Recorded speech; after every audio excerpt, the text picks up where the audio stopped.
400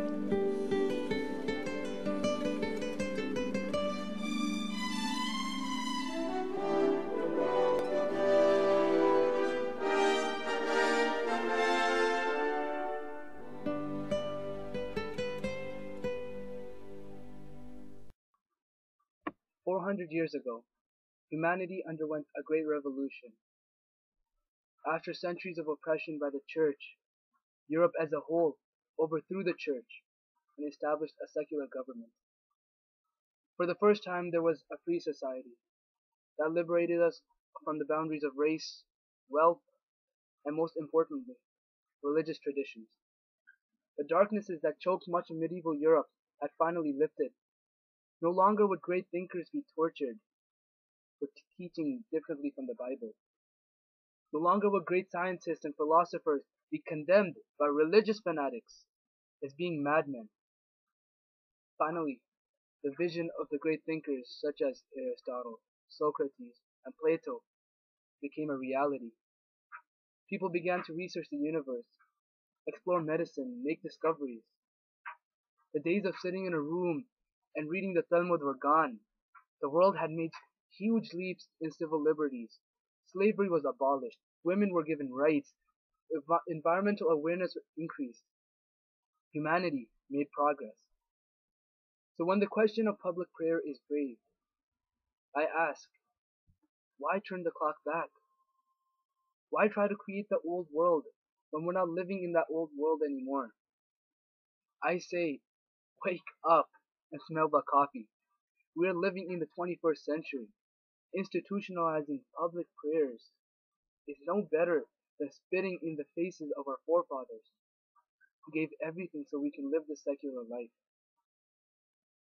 People love to argue that prayer forms character and good ethics, that prayer instills awareness of God, of God's constant watch, that prayer stops people from doing drugs or other illegal activities. Get real. Piety is not the same as virtue. Generations of Canadians have come and gone who grew to be great law-abiding citizens without ever reciting one single prayer at school. If prayer really is the answer, then why are there places such as the Vatican that is filled with nothing but old men, spending their whole day praying, still charged with serious sexual assaults?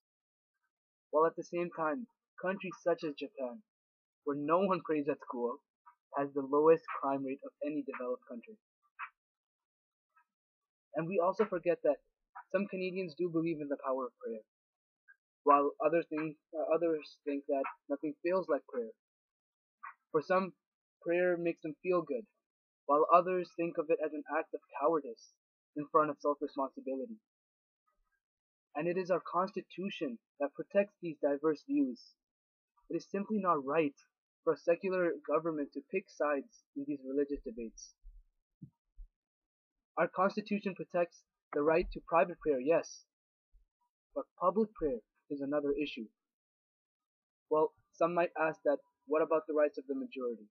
What if in certain locations there is a huge population of Christians or Jews or Muslims? If the majority wants to have public prayer, then what's the problem? But you need to understand that there's more than one voice to every story.